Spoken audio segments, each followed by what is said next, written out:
Hello, and welcome to a very special episode of Deprogrammed with Keri Smith. I'm your host, Keri, and today is November 6th. It's a Wednesday. This is not a usual time I do a live stream, but it's a pretty momentous day. I've been awake all night, just so you know, so bear with me. it's a it's a little bit as a result of the adrenaline from last night's election. I was on an election night stream with Brahma Bull at the bullpen and a bunch of other great folks. And there was a lot of adrenaline after Trump won. But it's also because of jet lag. My husband and I just got back from Europe. And so my sleeping schedule is already a little off. And I just stayed up. And I've been celebrating with a lot of you guys. We've been sharing funny memes. We've been a little sarcastic. We've been a little bit, a little too much, maybe, perhaps, for people who voted Democrat. And I wouldn't expect them to enjoy our revelry. And so I've had that bit that bit of fun online, and we'll continue to have that. But I started thinking about people who had questions about what happened. So I started seeing several friends of mine who voted Democrat sharing posts, a lot like the posts that I saw in 2016. And they were posts where they're saying, "I don't understand what happened. How could this happen? How could Trump win? How could the American people vote for this person, this monster? I don't understand what's going on. I'm devastated." And and this was from several people across like different platforms. And I would just do like a little care emoji. I didn't say anything to any of them except for one. There was one guy I said, "Hey, do you really want to understand? Because if you do, I don't mind talking, but sometimes people say they don't understand and they really don't want it. They don't want to. So, just let me know," kind of thing. And that got me thinking. And I thought, I need to set aside, I don't want this to be a gloating video. Let me just say that outright. You can have fun in the chat. I know you're going to have fun in the chat. We're going to keep having fun online. But in terms of my focus and trying to stay focused on no sleep, I don't want this to be a gloating video. I don't want this to be a, we told you so video or a mocking video or a sarcasm video. I just want to speak directly to those people, those Democrats who are confused and lost and looking for answers. Now, I know that's a small number.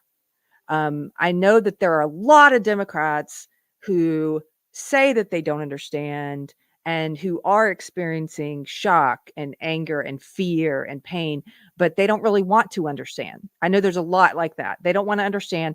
They think they have all the answers already. They are using, it's the same old doggies as 2016. They're saying, "Oh, it's just racism. Oh, it's just sexism.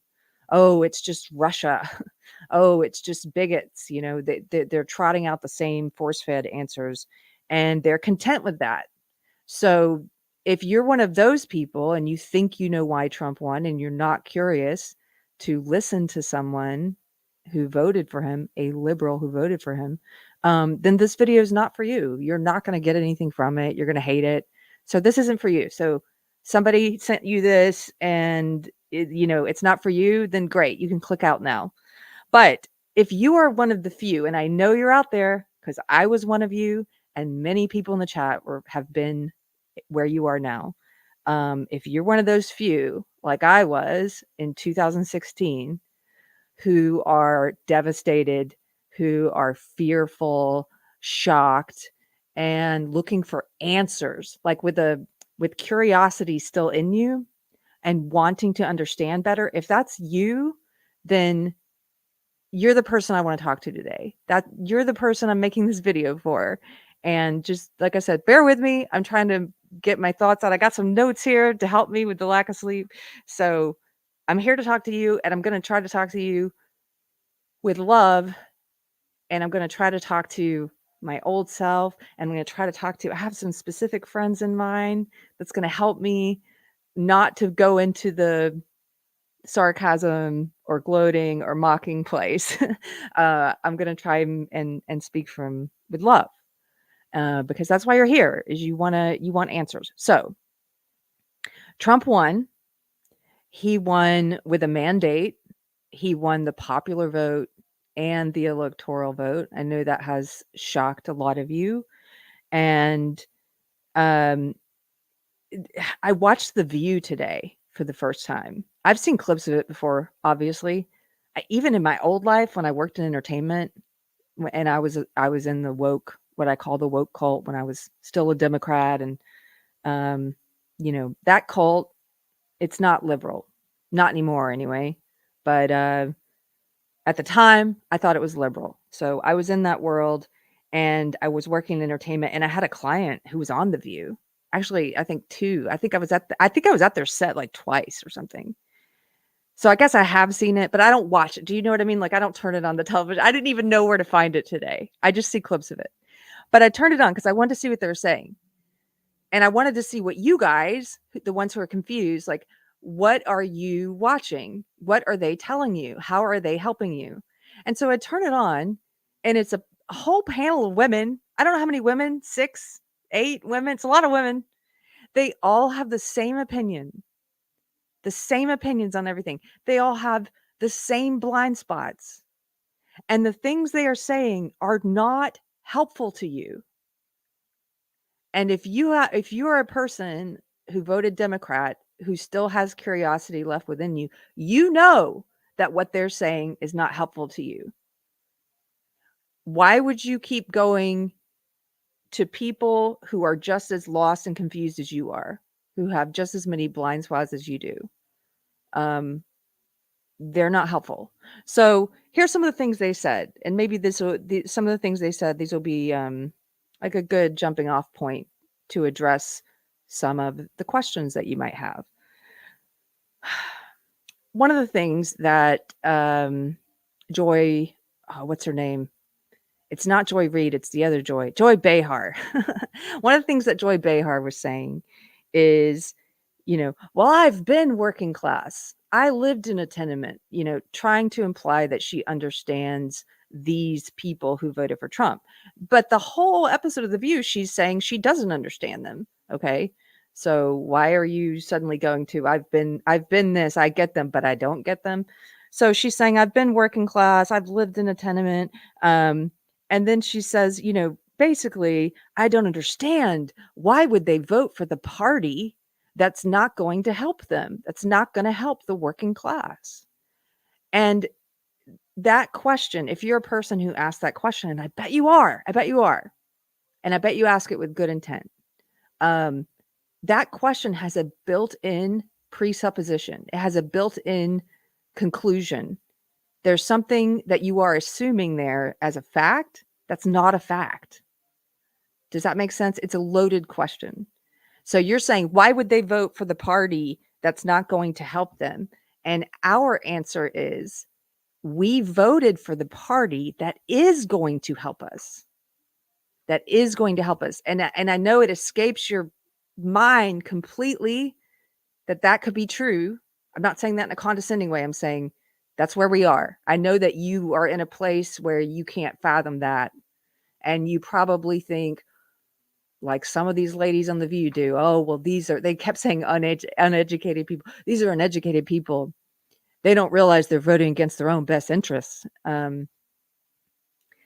If we are so stupid, uh, why is it, why is it that continually you guys are the ones who are shocked?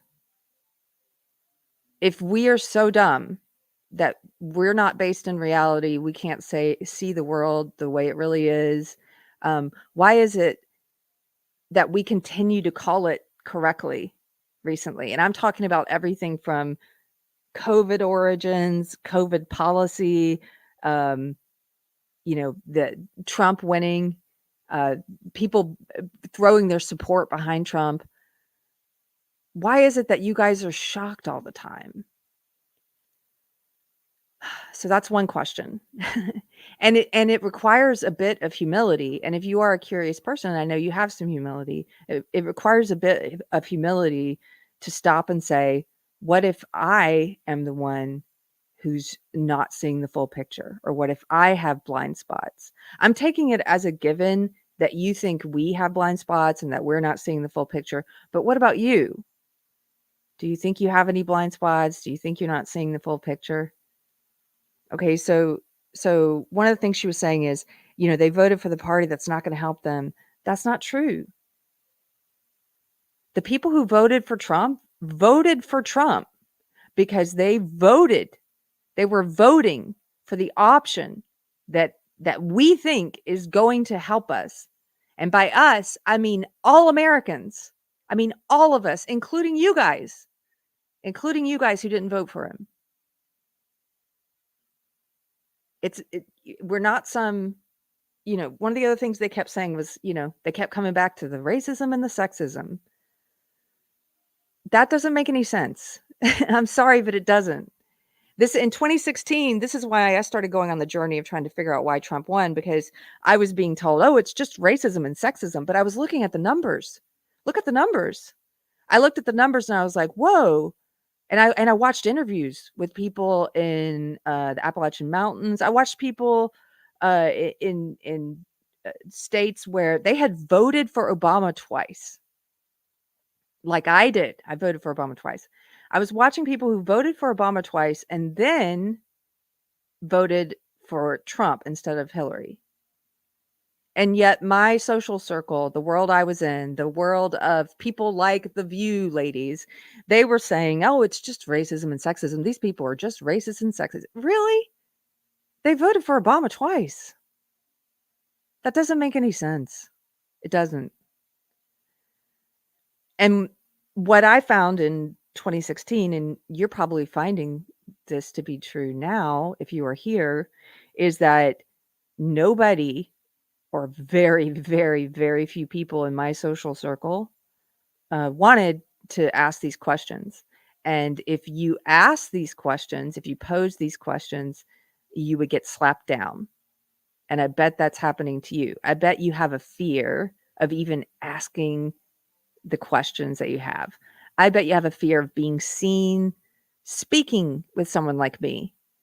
Even if we're friends on Facebook, if I were to reply to you and try to have a conversation, I bet you'd be afraid to do it where your other friends could see it. Even if you wanted to know and you were curious, like, why did you? It's not an environment, that belief system that I used to be in, that you're probably in. It's not an environment where you can ask questions. I was told in 2016, it's just racism, it's just sexism, it's just Russia. And if you have any questions, that's this is where they go to the woke stuff, right? That's your white privilege. They'll pick a part of your identity.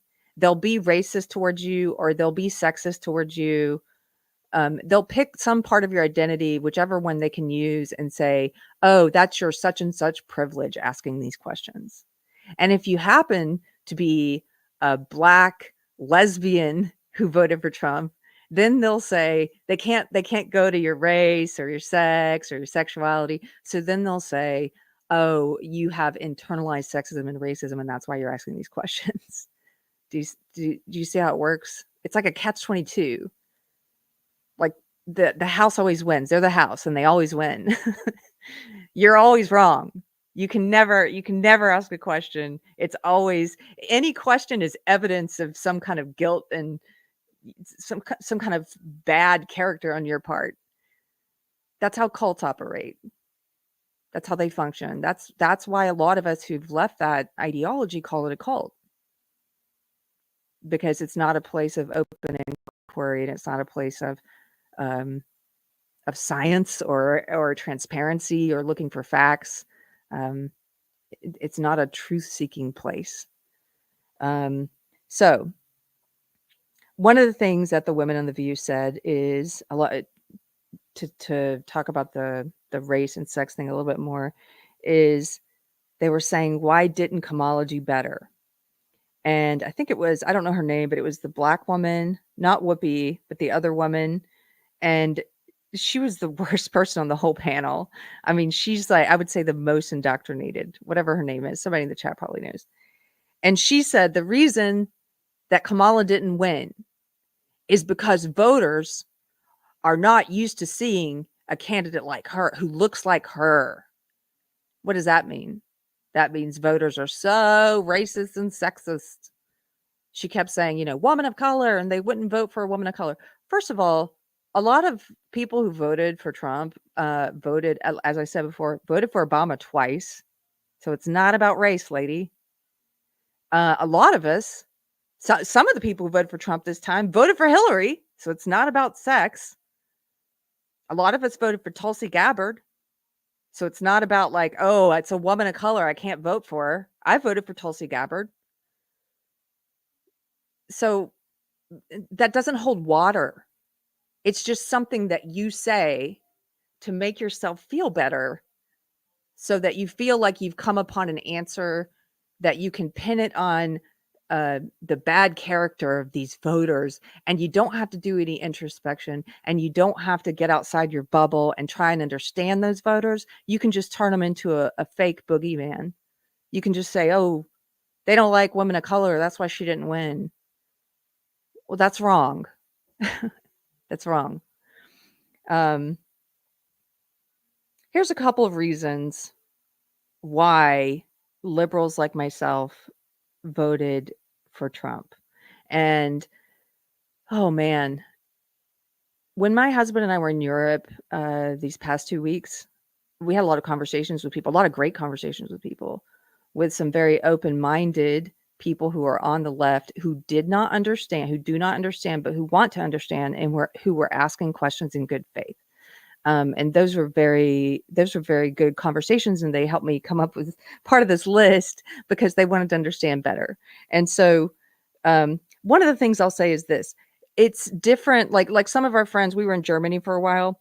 It's probably a little different there than it is here. I'm not an expert at all on German politics, but in Germany, for example, you guys have lots of different parties, and maybe if because you have all these different parties, maybe it's more likely that your parties have remained relatively the same. I don't know. But here in the States, I'll just tell you what it's like here. The Democratic Party is not what it used to be. It's not the Democratic Party of old. And also, the Republican Party is not what it used to be. It's not the Republican Party of old. And I've been saying for 8 years since I left the woke cult, none of this cultural war, none of this ideological war is actually about right and left. That's what they want us to think it's about. It's not really about that. It's about top and bottom.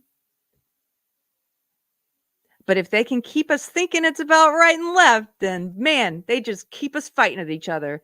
And we never look at who's in the top and who's in the bottom, do we? They keep all of the bottom fighting left and right, this fake left and right thing. And we never look at top and bottom. COVID was a great example of that. COVID origins. We should have come together, the whole country here in the States, maybe in your country too, but here in the States, we should have all come together and said, hey, what's going on with us? Obama banned gain of function research on coronaviruses, and said, hey, we shouldn't be funding research into making these viruses more deadly and more contagious. And so, he banned that and said, you can't do that anymore. And then what happened? Well, we just sent our tax dollars through the National Institutes for Health, NIH. We sent our tax dollars to a company called Eco Health Alliance. And then that company sent it to the Wuhan lab in China. So we were still funding gain of function research on coronaviruses, our tax dollars in the Wuhan lab. And then one of these new coronaviruses emerges in Wuhan, where there's a lab where they study, they manipulate the viruses, and the media tells us, hey, don't worry, it didn't come from that lab that makes these viruses that's in this town. It didn't come from that lab. That I was like, yeah, it was like a wet market, and like it jumped a couple species, and there was like a bat, and they gave us this crazy story. and they went to work on the propaganda. And if you don't know about the Lancet letter, go and look up the Lancet letter. Make a note right now. If you're a Democrat who has questions, go and look up the Lancet letter. I think Variety did a great expose on it eventually. Eventually. The Lancet letter was where all these scientists who had conflicts of interest and who were involved in the research in the Wuhan lab put out a letter in this scientific journal and said, hey, there's no way it came from the Wuhan lab. Anybody who questions that or wonders where it came from is a conspiracy theorist. And we're all scientists and we're all going to sign this letter and none of us have conflicts of interest. They lied. Go and read the Variety piece on it. Don't take my word for it. My point with this tangent is that if we had all come together, right, those of us on the bottom, and we had said, hey, people on the top, why are our tax dollars going through the NIH to EcoHealth Alliance to the Wuhan lab in China and funding these gain of function research on these viruses that we banned here? Why is that happening? And hey, maybe you guys could do an investigation and figure out if maybe the virus escaped from that lab that's right there that makes these viruses. Like, maybe you could figure that out. No, we didn't do that. You know what we did instead? We didn't hold their feet to the fire. We did not hold their feet to the fire. You know what they did? They successfully pushed that fake right-left button. They've got us all wired to that. Some of us more than others. And they successfully pushed that button and they made it about right and left. And they made it about the policy response, the government's policy response. And they made it about, you know, whether or not your brother or your neighbor is choosing to get the same medical treatment that you are. And you better go after them if they're not, because they're the problem, right? They made it about that. So we fought each other. So we did not hold their feet to the fire. How sick is that? And we're probably never going to hold their feet to the fire. And that's just one of the most recent egregious examples of how they play this right-left game to keep us from paying attention to top, bottom. They keep the bottom divided, right? So in the US currently, these political parties that are supposed to represent the left and the right, these fake things that don't really matter that much anymore as compared to top bottom, those categories are now an illustration of the fact that it's sort of lost all meaning, that left and right has lost all meaning. And here's why. Look at the vote this time. You had a ton of liberals like myself, like my friends and family, like people I know, like people in the chat. You had a ton of liberals like RFK Jr., like Tulsi Gabbard, like Brett Weinstein, like Heather Heying, James Lindsay, Linda Blade, Coach Linda Blade. You had a ton of liberals supporting Trump or voting for Trump if they're in the US. You had a ton of liberals supporting Trump. And you had a ton of neocons like Dick frickin' Cheney supporting Kamala Harris, voting for the Democrat. What is happening there? So I was trying to explain to a friend in Germany, like, you know, this friend who's a very good-hearted, well-intentioned friend. And this friend was saying, well, if you've got problems with your party, why don't you fix the party instead of jumping to the other party? And I was trying to explain, we didn't jump to the other party. We have nowhere to go. I'm an independent. I'm not registered Republican. My old party, the Democratic Party, cannot be saved. That's why all the liberals have left and are leaving. Now, some of them have become Republicans, sure. And those of us who haven't, you know, become a part of the party, those of us who are independents, yeah, we're voting Republican right now. You bet your biscuits, right? Like, we're voting Republican right now because those old labels don't mean anything anyway. If I want to vote for the party that's against censorship and I've got to choose between the modern day Democrats and the modern day Republicans, I'm voting for the Republicans. The Democrats are the party of censorship. I know, wrap your mind around it.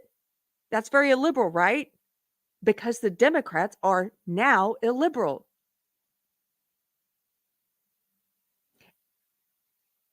If you're a Democrat and you're confused, I'm guessing it's a pretty good bet that you have not read the Twitter files or the Facebook files, and you were probably told all kinds of things about oh, don't read it. Don't read it. It's just propaganda. It's just a right wing. It's a nothing burger. Don't read it. Read it. Do yourself a service. Do yourself a favor and read it. You're an adult. You can form your own opinions about what you're reading. Go and read the Twitter files. It was put out by Michael Schellenberger. It's a whole bunch of independent journalists. I'm blanking on all the guys involved. I think Glenn Greenwald was on that one. But I did a series of videos on the Twitter files. If you want to go back and find those and watch those, many people covered them. But I would say go and read it yourself. And you can see how the government, the Biden administration, the three-letter agencies were meeting with all of these corporations, the big social media companies, and they were coercing them to censor news stories, not just censor Americans, censor doctors. They were coercing them to censor doctors and take them off, like deplatform them, silence them. Scientists and doctors, people from Yale, they were take them off if they're saying anything that goes against COVID policy. That's not science. That's not transparency. That's not searching for truth. That's censorship. That's illiberal. Mark Zuckerberg from Facebook just admitted all this. He just testified and he put out an open letter. Read Mark Zuckerberg's open letter. He admitted in the letter that the three-letter agencies, the government agencies under Biden, were censoring Facebook, or sorry, were pressuring Facebook to censor. They pressured them to censor the Hunter Biden laptop story. The government did that. The government censored by using corporations, by putting the thumb, the boot on corporations to do it for them.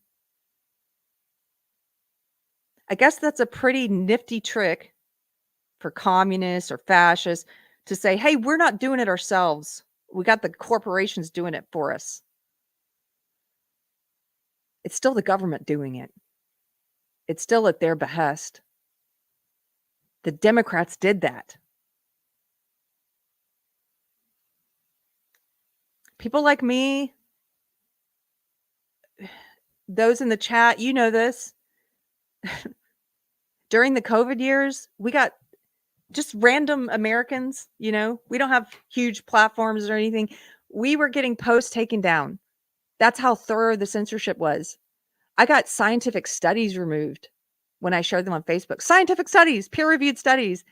And then Facebook directed me to a new terms of service that said, hey, read the new terms of service, because they were always updating it during COVID. And it said, hey, now we're going to start deleting things, even if they're true, if they might cause vaccine hesitancy. What? That's censorship. That's not liberal. This was rampant. So when I'm looking at a party as a liberal, and as I assume you think of yourself as a liberal if you voted Democrat, if I'm looking for a party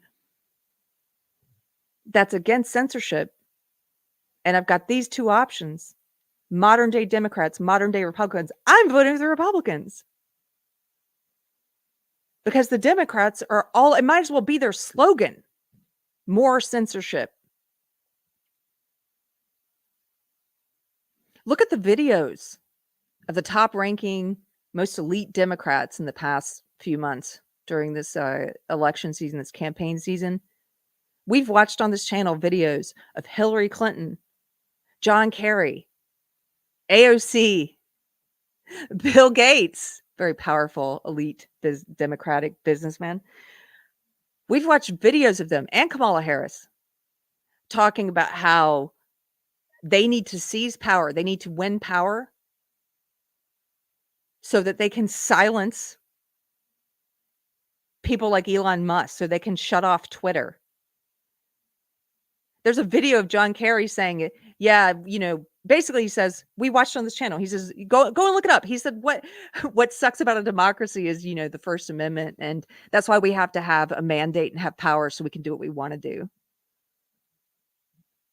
so we can get around it,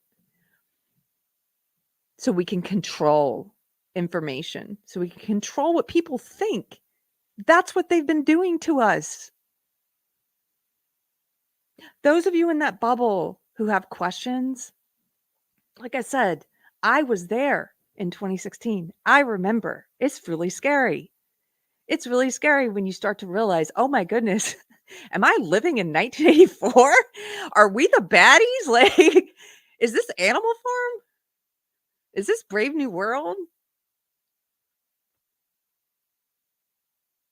If you're feeling lost right now, by the way, go and reread those books. Read them now as an adult.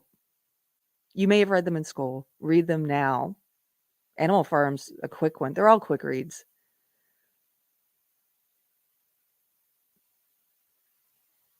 They are manipulating the truth right in front of us, not just with censorship, but with propaganda. They put out lies. They put out the big lie, which is funny because they like Darvo, which is a tactic that sociopaths use. Anything that could be used to accurately describe what they're doing, they will take that thing and use it as a weapon against the other side, against the bottom. The people on top will use it against the people on the bottom. So what happened after 2020? Well, a lot of us were talking about the big lie. We were like, "Whoa, this is weird. Uh, Biden just got like 80 million votes. What? Like almost 20 million more than Obama got? By the way, 20 million more than Kamala just got? That's kind of weird." Like, is this a big lie? Or is he just that popular?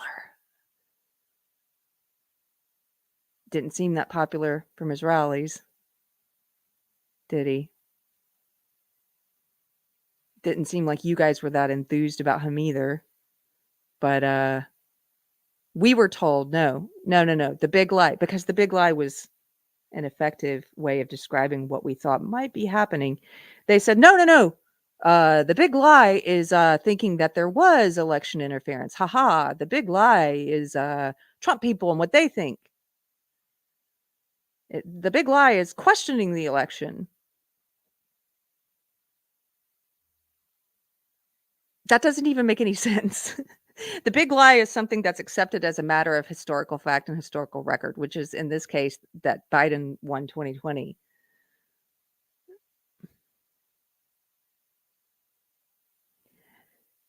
They do that tactic, by the way, all the time. They use that same tactic all the time. They take the thing that is one of their weak points that accurately describes what they're doing, and they turn it on the bottom, on all of us at the bottom.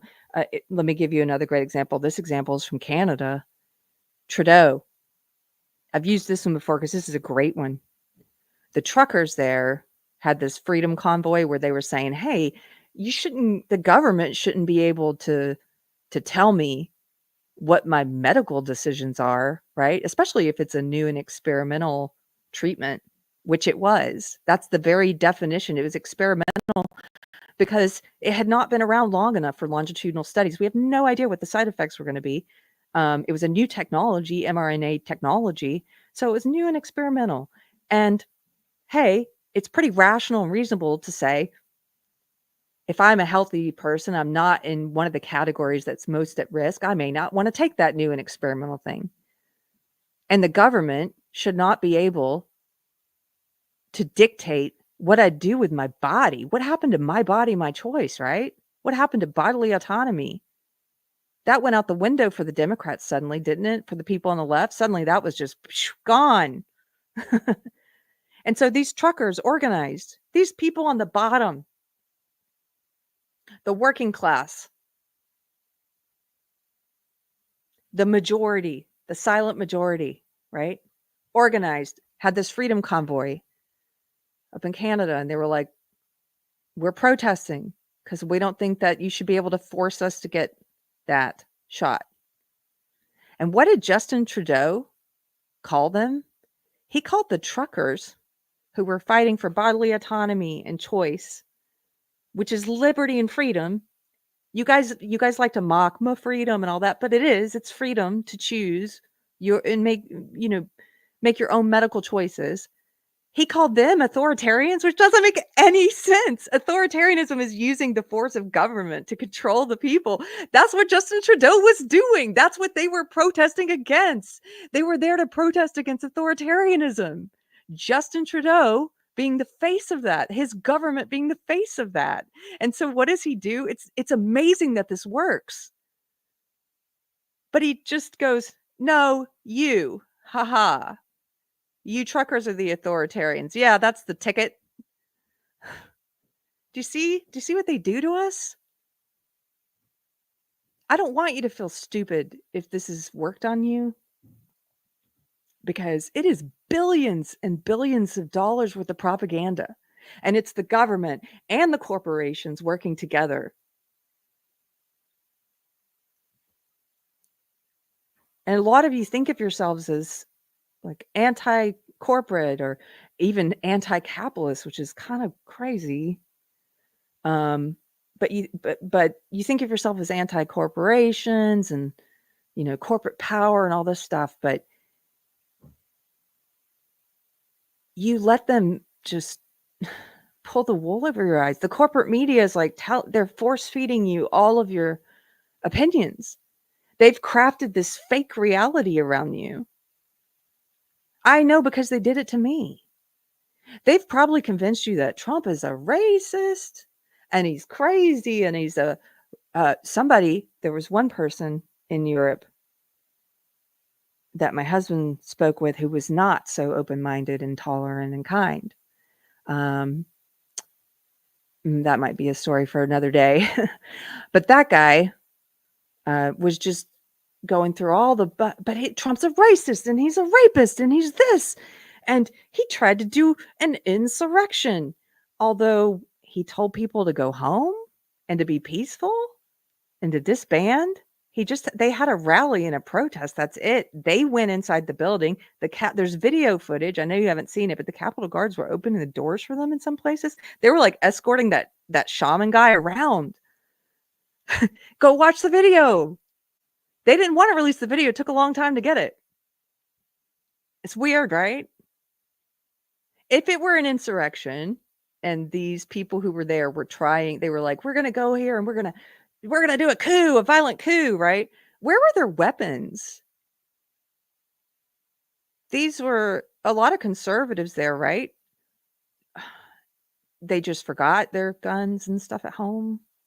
Like, we're doing an insurrection. Do I need my weapons? No, just bring your signs. Come on. I'm not laughing at you. I'm not. I'm laughing at the absurdity that they have sold us, this place that we're in, where they've been successful at selling these kind of things through repetition. That's what propaganda is. All of you Democrats are confused. January 6th. You know that date. That date is just burned into your mind. How many times have they said January 6th, January 6th, January 6th, the insurrection, January 6th, the insurrection, January 6th, the insurrection? Constantly. It's like marketing. How many impressions do you think you've heard of that phrase? Now, do you know the dates when President Trump was almost killed? Do you know the 2 assassination dates? When somebody tried to kill one of our former presidents? Is that date spring to mind? It doesn't. Not even for me. How many impressions have you had of that date by the corporate media, by the politicians, by the elite, by the machine, How many times have you heard those dates? You haven't.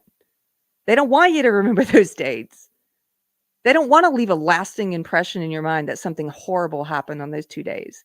No, they want you to think that January 6th was a horrible day, but not the 2 days when somebody tried to kill Trump.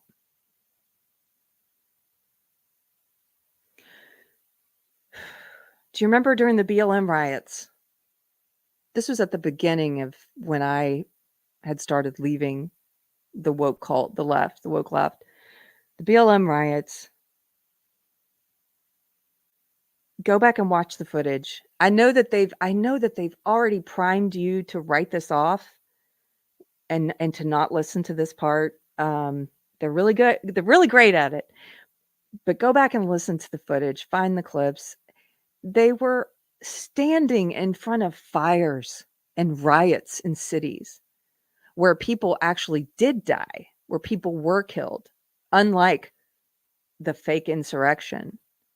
The only person who was killed during the so-called insurrection was Ashley Babbitt, was one of the protesters. She was killed by one of the Capitol Police. The protesters didn't kill anybody on January 6th. But the BLM riots did kill people. One of those people was David Dorn. I believe he was the black police officer.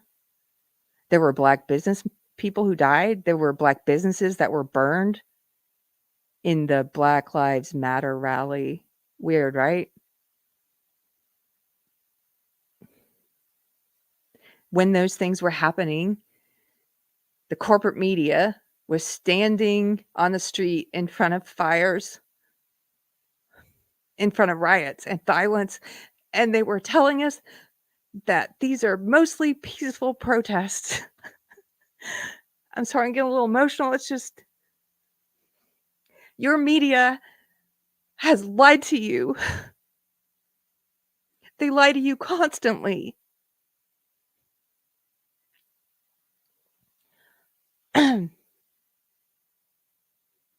And I feel sorry for you. I do. Some of you, the friends whose names I wrote down, and my younger self from 2016, I feel sorry for you because I know that you are so afraid. They have put you in such a state of fear. You know, I've been laughing about some of it too, like on Reddit. I mean, I've had my moments, like I said, of celebrating people. And we have to use sarcasm because we're living in a dystopian fiction novel. We have to have laughs. We have to have joy. We have to make fun of it and use sarcasm. We have to mock the elite, the top. And we do. But some of the stuff I've been mocking, but that also makes me sad, is that a lot of you guys think, I mean, I've seen your posts. They've convinced you that Trump is going to put you in camps. What? They've convinced you that women don't have rights anymore. What are you talking about?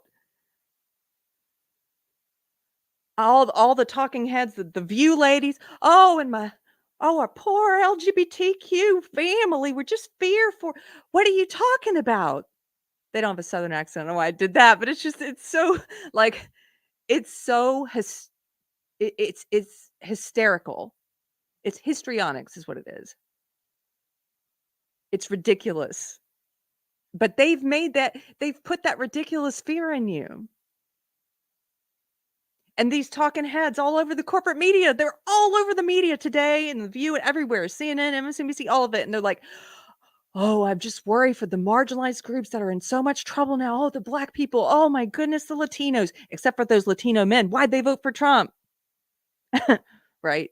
That's just a funny aside because they do have a problem with that. They are upset with Latino men. But they're like, oh, all these horrible things are going to happen to people of color and women. Oh my goodness. And gay people. It's not true. I had a friend, one of the friends, I wrote her name down. She's a comedian. And I saw her sharing something to the effect of, you know, that there's this fear now on the left where they are afraid to post anything critical of Trump or jokes about Trump because they might get arrested. Like, what? No, honey. No. They put that irrational fear in you. It's not true. I'm here. I'm giving you permission. You can make jokes about Trump. You can say whatever critical thing you want about Trump. Go right ahead. No one's going to arrest you, honey. That's another one of those things, those projection things, where they took something that they are actually doing on the left, that the elite are doing globally, and they aimed it down. They aimed it down at the people and said, no, you guys are doing this. We're not. But they're actually doing that. You know, in the UK and parts of Europe, you can be arrested for stuff that you tweet. If you tweet that men are not women, or you tweet anything against woke leftist ideology, there are countries where you can be arrested. You can be fined. There are friends of mine caught up in legislation in other countries. Billboard Chris is one. And the Australian government who's like suing him for stuff he tweeted because he tweeted something that was factual about a woman who says she's a man, and the Australian government's trying to like fine him, and they're suing Twitter and Elon as well because they're like, how dare you say that this woman is a woman? That's the stuff they're doing. And those of us who are where I'm at, we're thanking God for his mercy. I'm sorry if the Christianity's putting you off. Okay. But we are thanking God today that Trump won, that we have this reprieve, because they were talking about crazy stuff. Like, they weren't just saying, you know, Hillary Clinton and John Kerry and AOC and Kamala Harris and Bill Gates were saying all this stuff about the First Amendment and how bad it is and how they need to seize powers and get around it. But they were also saying stuff about imprisoning Elon Musk, like fining Elon Musk or arresting Elon Musk, like crazy stuff. And then they convince you guys that that's what Trump's going to do to you. That is not true. Make all the jokes you want about him. Say whatever critical thing you want about him or me or any of the, you know, you're going to anyway. You guys don't have a fear of you. We, those of us who I call us awake as opposed to woke, because awake is something that's like continually happening. It's present day, right? Woke is sort of like, we know everything. We're woke now. But those of us who are awake, we have had to tailor our speech during the COVID years, during the Biden years. I had a video removed on my old channel just for interviewing people about the whether or not they were going to take the vaccine, and they were talking about their workplace pressures. And a lot of the people in that interview were healthcare professionals. I had the video taken down. I got a 30-day strike. I think that's what it was. We had to come up with new words and language for talking about things. And for those of you who are regulars here and those of you who already know everything I'm saying, I know this seems like old hat to you, but again, I said at the beginning, this video is for confused Democrats. And I know for a fact from talking with many of them, with many of you, that you don't know these things.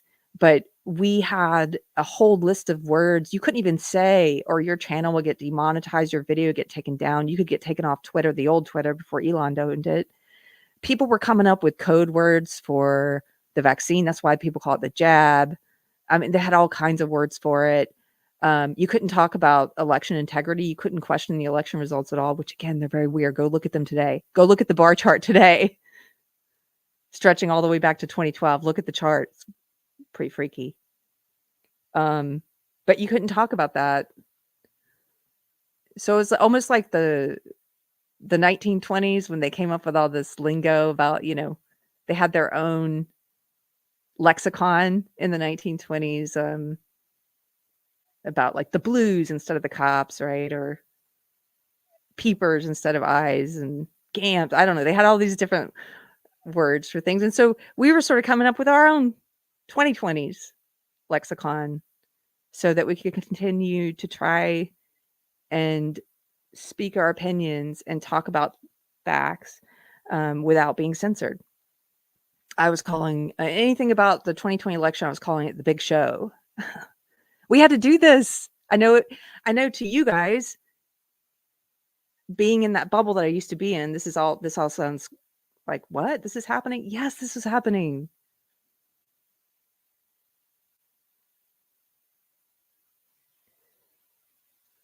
Okay. It's kind of a broad topic today of what I'm trying to do and trying to help you understand what's going on. Let me go to this list. Let me try and get refocused. Here are some of the reasons why liberals voted for Trump. Number one, censorship. I've talked about that a lot now. Censorship and propaganda.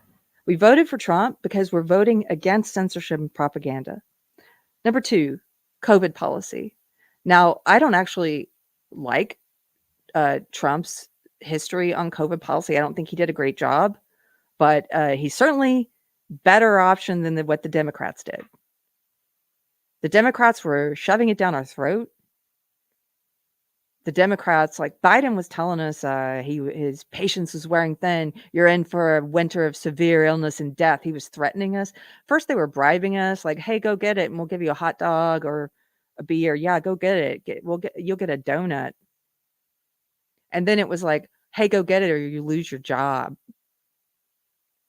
That's what he did to a lot of government workers, a lot of people in the military. "Hey, you better go get it, or you lose your job." That's coercion. And then it became, "Hey, our patience is wearing thin. You're gonna die." They were doing all the corporate media, man. Have you seen those roundups? Go look at the compilations. All the corporate media was like nonstop. They were calling us grandma killer. It was like nonstop social pressure. They were doing headlines saying, "We have got to shame the unvaccinated. It's okay to shame them." Right? Why won't they break? I didn't break because I know how full of shit you guys are. And because it wasn't reasonable. It wasn't a reasonable choice for me. It might have been for you. I don't know what your situation was, but for me, there was no reason for me to take that new and experimental treatment. So COVID policy. They shut down our schools. They masked children. They knew the mask didn't work. Fauci knew the mask didn't work. He's on the record saying the mask didn't work publicly before then he switched course and said, "Wait a minute, they do work." Then he said, "Well, they do work. And the only reason I lied was because I thought we might have a shortage of masks and I wanted to save them for the healthcare workers." Yeah, that's the ticket. Except that doesn't make any sense because we have his private emails where personal friends were emailing him and saying, "Hey, should I wear the mask?" And he was like, "Nah." No. I know I said I wasn't going to be sarcastic and stuff, but isn't it funny? If you're hearing this for the first time, again, go look this up too. Go look this up.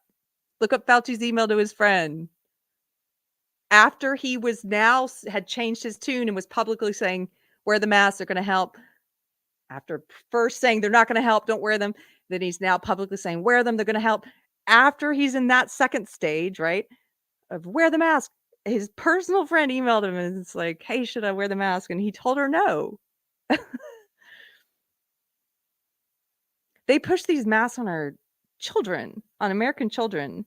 And one of the things that's really important for little kids when they're learning how to speak is to be able to see the lips of other people and to see the lips of adults. And so, you know what else happened? And please look this up as well. After keeping kids out of school, isolating them from other people, and after masking them and masking all the adults and everyone around them so they couldn't look at lips and learn how to speak, the CDC, after all that happened, the CDC quietly changed their childhood developmental milestones. They put out this thing and said, "Hey, kids are not they don't learn to read as early as they used to. Here's the new age. Kids are not learning to speak as early as they used to. Here's what's normal now." They just changed these developmental milestones on the CDC website. You can go and look this up. I think they did put out a press release, but it wasn't like a big media thing. You, confused Democrat, probably don't know about it, even though you know January 6th was an insurrection. You don't know that the CDC did this. And when they did this, they didn't say, hey, maybe this is because we were masking kids for so long and masking everyone around them. They didn't say that. They just changed it. They're just like, this is normal now. Again, I'm getting emotional because this is sick. This is sick what they've been doing to us.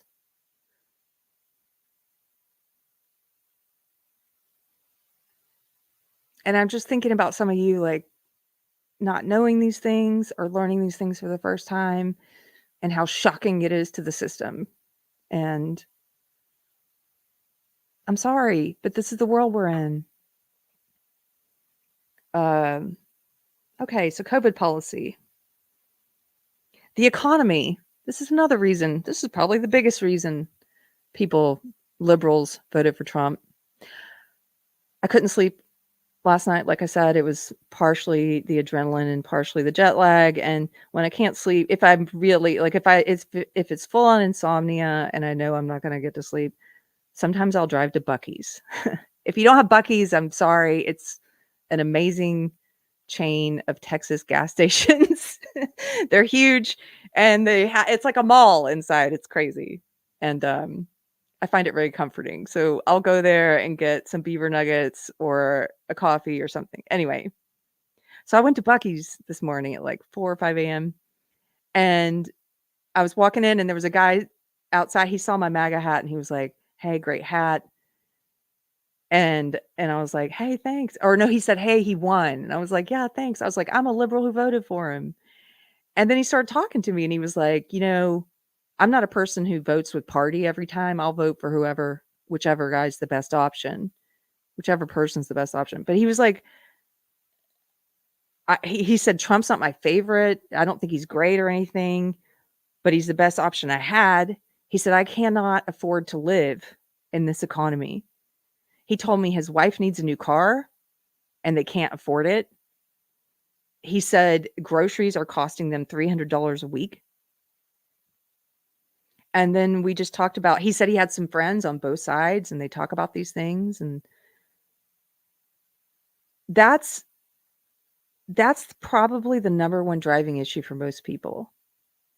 And the women on The View, who are supposed to be helping you guys understand everything today, right? But they're not. They are never going to talk to a guy like him. They're never going to sincerely ask him why he voted the way he did and listen to his answer. They're going to talk over him the second he tries to explain. I saw them do it on the show today.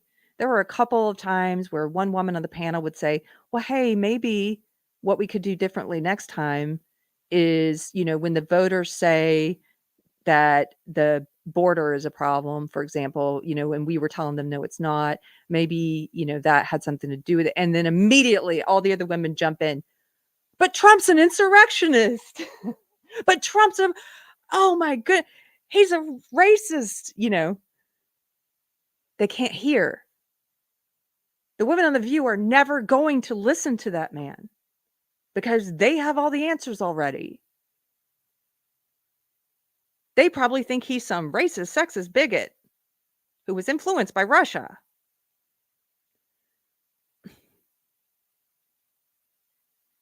So the economy. It's the economy, stupid. That's a reference for old people like me. It's the economy, stupid. Okay. Here's another reason liberals voted for Trump: because we oppose legalized racism and sexism. We oppose racism and sexism. And there's one party that's trying to push racism and sexism in our laws to make it okay to do it, and that's the Democratic Party. They want it to be legal to choose people based on their race and their sex, to discriminate against people based on their race and their sex. They were very upset by the Supreme Court ruling that said, hey, wait a minute, colleges, you can't discriminate against predominantly Asian kids and some white kids. You can't discriminate against them, and men. You can't discriminate against them on the basis of race and sex. The Democrats were furious. Isn't that wild? Doesn't that throw your mind for a little, like, when you think about it in that way? They want to enshrine racist and sexist discrimination into our laws and our customs and our norms. They want it to be normal. In fact, Biden picked Kamala because of her race and her sex. Don't turn off the video. Don't turn off the video. Kamala was a DEI hire. That doesn't mean every woman or person of color is a DEI hire. I'm saying she specifically was. Obama wasn't. I'll say this about Obama. He got there on his own merit. I voted for him twice. Kamala, before she was chosen, Biden told us, I'm going to be picking a woman of color. I'm going to be picking a woman. I think that's what he said first. And I thought, wow, how sexist and how insulting. Because if you're a woman with any character, you don't want to be picked because of your sex any more than you want to be looked over because of your sex. It's just so insulting to say, like, it's not like, here's my vice president, the best person I could find. It's like, here's my vice president, the best woman, the best out of all the women. Like, no, that sucks. But that's what he did. I'm picking a woman of color. So he picked her based on her race and her sex. That's a DEI hire. Now, here's the funny thing for you, confused Democrats, and I'm asking you this in sincerity. You guys say that DEI is not a bad thing. That's what the corporate media, the government, and the elite have told you to think, have told us to think that it's not a bad thing. It's a great thing, right? DEI is a great thing. We should want to use DEI in hiring and college admissions. If it's such a great thing, then why, when we point out that you used it in this case, or pick any case where you used it, then why do you get so defensive? Like, how dare you? How dare you say that person was hired with DEI? Like, it's like, I think deep down, it's an insult. I mean, it's, when I say insult, I don't mean something that's intended to hurt you. I mean something that is, that's not a good reflection on you. That's not, it's a bad thing. I think deep down, it's a bad thing to be selected because of your race and sex. I think you know that, even if they've convinced you to forget it. So a lot of us liberals voted for Trump because we oppose racism and sexism. I know that's a mind twist, because everything they've been telling you, almost the whole woke ideology that I was in, which is illiberal and racist and sexist, almost the whole ideology is built around telling you that it's about ending racism and sexism, right? It's not. And when I first started leaving that echo chamber that you're probably in, I thought this was just a bug. Like, this is a mistake. I was like, well, I know that this belief system I'm in, which I thought was liberalism at the time. And I was like, well, I know that it, the intention is to end racism and sexism, but, maybe we're having unintended consequences. That's what I thought. I'm here to tell you 8 years later, that is not the case. You might be in the dark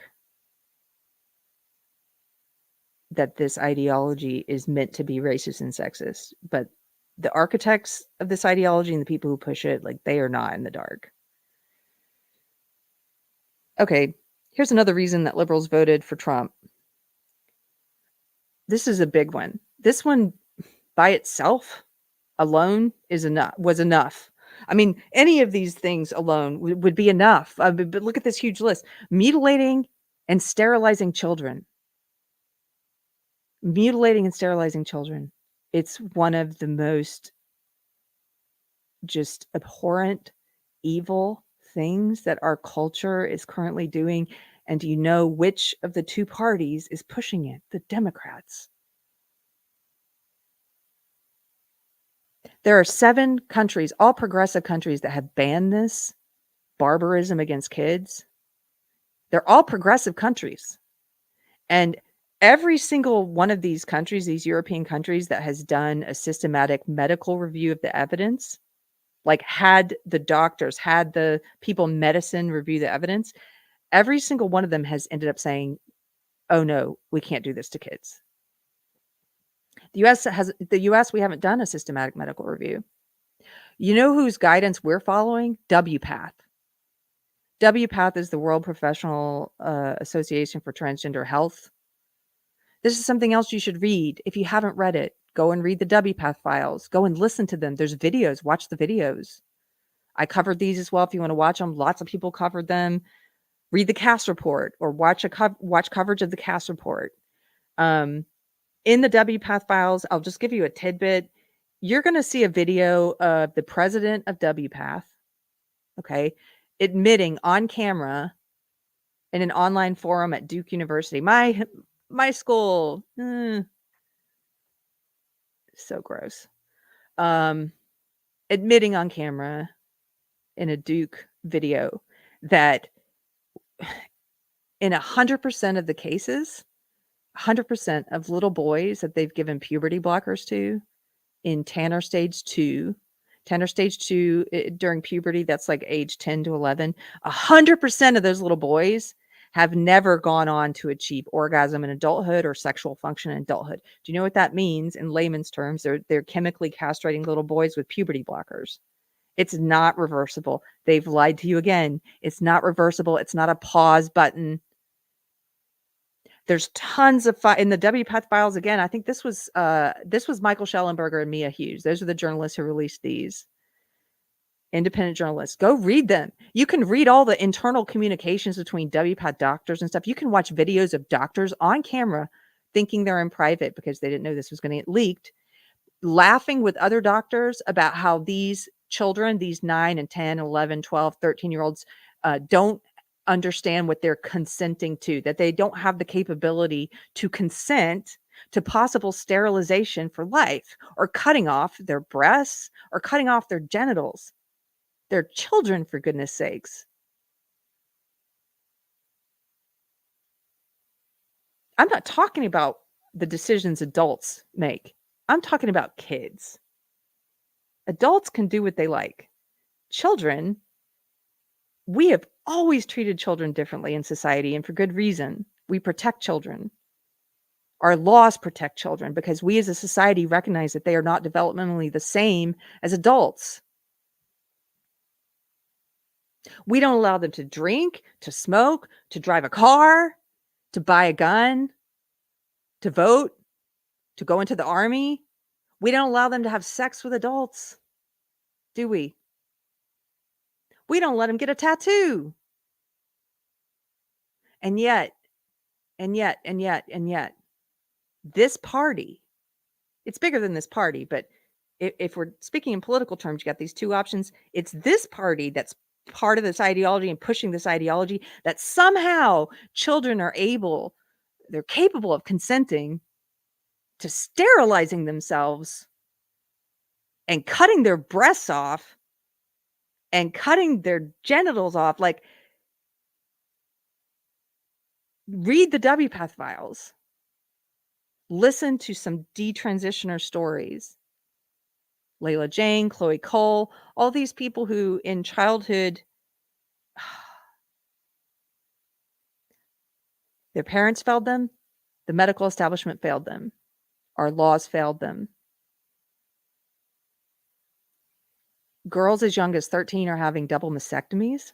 Chloe Cole's one of those. She's a young adult now, but as a child, she had a double mastectomy. She's suing the butchers who did this to her now, and I hope she bankrupts them. I hope there are consequences for doing this to kids. This issue alone should be enough to help you understand why liberals voted for Trump. This issue alone. Don't let them manipulate you by talking about, oh, this is transphobia if you don't support letting us butcher children. Don't let them manipulate you. Go and listen to some trans people, trans adults who disagree with this as well, who call this out, who speak against this.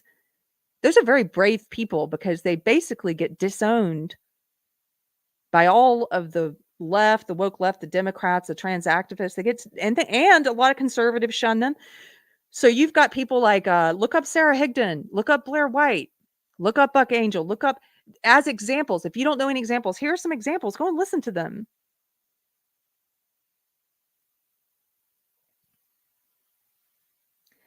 Here's another reason that liberals voted for Trump. Well, this is we oppose the collusion of government and social media and corporations. I kind of already covered that one. We don't like cheating. I'll save the 2020 election for another time. This is a fun one.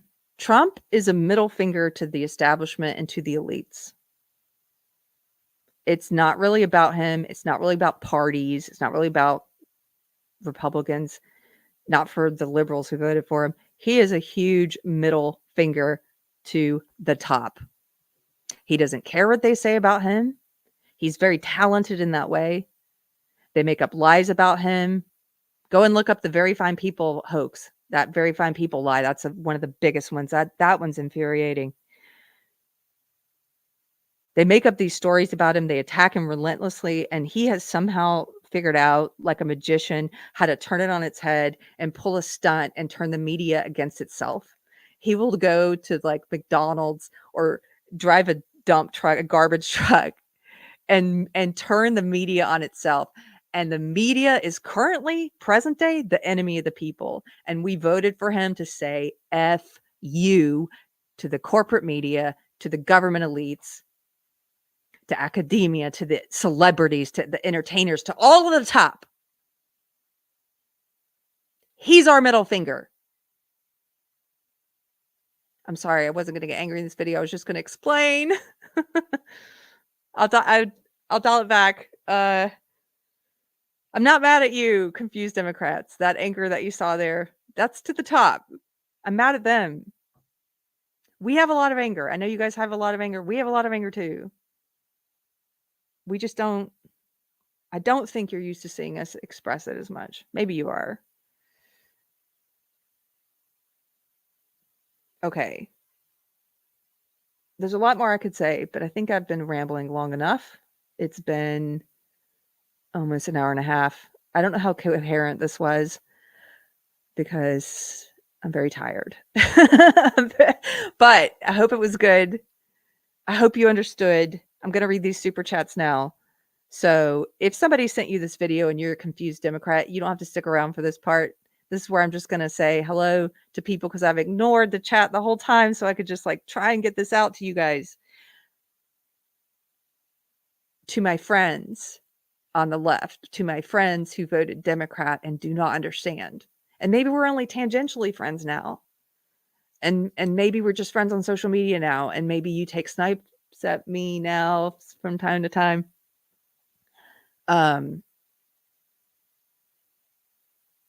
I will sincerely say, like, I am sorry if you feel fear, and I'm so sorry.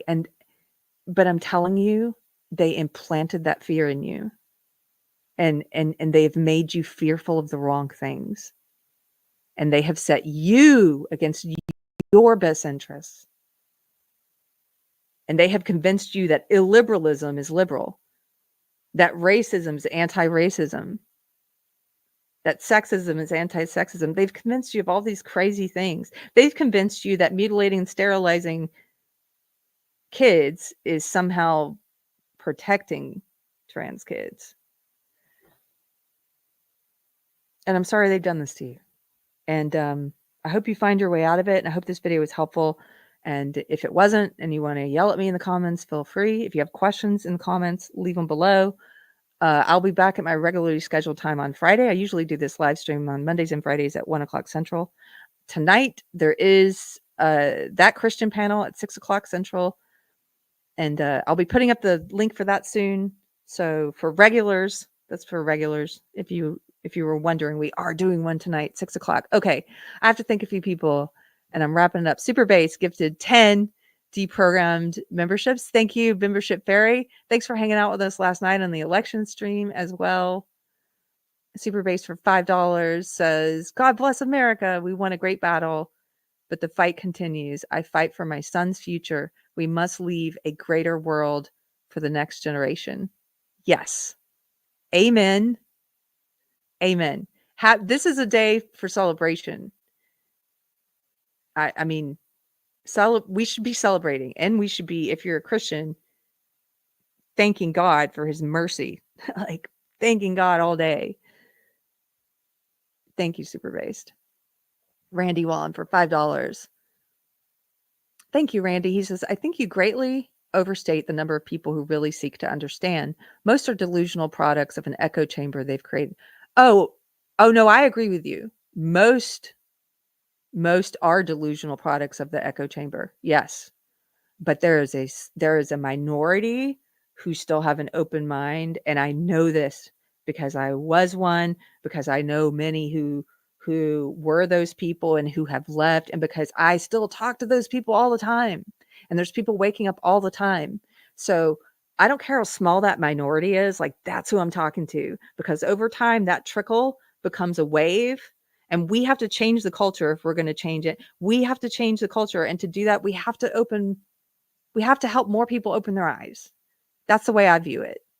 Or at least that's the way I view what I can do to contribute. So, but in terms of what you're saying here, we're in complete agreement, Randy. Most of them don't give a crap. Most of them are not going to watch this video. They're going to hate on it without watching it. They're going to hate on me. They already know. They're like the ladies on the View. They already know why Trump won. They're so smart. Gen X marks the spot. Hello, Tracy. For $5, thank you, says, someone just told me on Facebook to take myself out. Excuse me. What?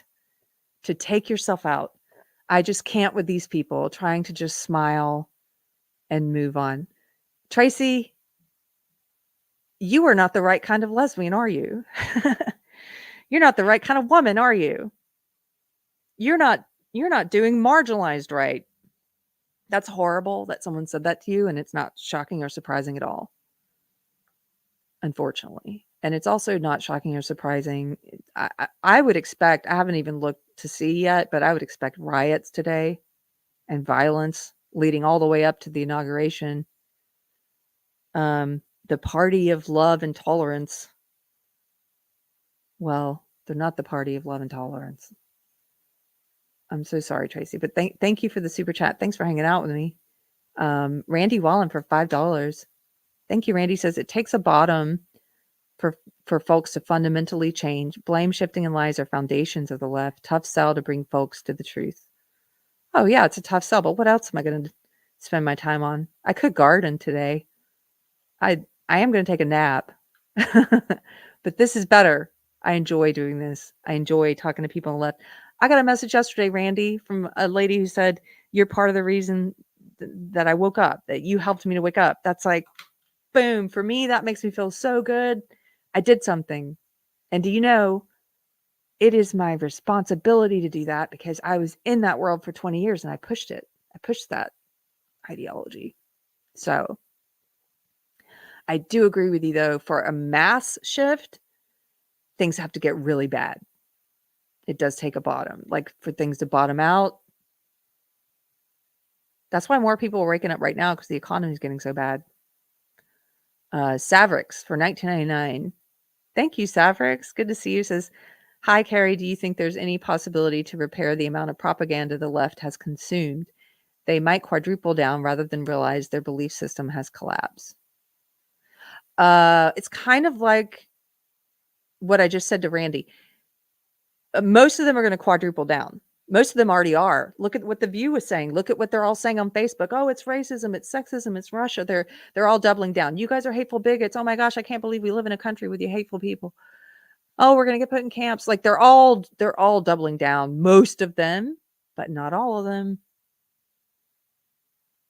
There are some who had the foundations of their belief system shaken last night and who are curious about it. And those are the people I'm talking to. Thank you for the super chat. Gen X marks the spot. Thank you again, Tracy, for $5. Says, breaking NBC Department of Justice will wind down all federal cases ASAP. Proof it was all fake and third world like. Wow. Wow. Wow.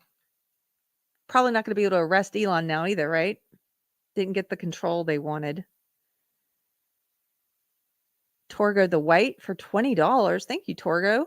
Says the election betting markets financially blessed me last night, and so some my blessings are now yours. Oh wow, thank you. The salt mines that have opened up from this result won't be depleted for decades, and I cannot stop laughing about it. He's talking about crying at the tears or laughing at the tears. Look, I enjoy a bit of Schadenfreude pie myself. I try and limit how much Schadenfreude pie I enjoy. I don't think it's good to overindulge in it, but I get it. I will admit, when I was watching those ladies on The View, I was laughing at parts of it because they're so upset and they spread such delusion. And it was kind of funny to see them like, but we thought. The salt mines. I love it. Thank you so much for your generosity, Torgo. And congratulations that the betting markets were good for you. B. Allen, what's up for $10? Thank you. Says, can we have a moment of silence for democracy? Feel the joy. It's funny, they try to co-opt, in seriousness, they try to co-opt that too. We are the joyful ones. They don't even have a sense of humor. They can't laugh at themselves or anything. And they were the ones who were trying to subvert democracy. They didn't even, the Democrats did not even allow for a primary election. They just did a coup and appointed the person. And they care about democracy. What? Come on, Democrats. Randy Wallen for $10. Thank you, Randy, for your generosity today. What's up? He says, judge on actions rather than intentions. Liberalism you refer to is theoretical. The old Dems and liberals were racist, push quotas, lobotomies, etc. Actions today are built on those foundations. I'm not saying you're wrong. I'm just not there yet. So I appreciate your perspective. I do. I'm not saying that flippantly. But I haven't reached these conclusions on my own yet. So I can't speak them confidently because they're not my conclusions yet. Maybe they will be eventually. I think that it's very likely you're right.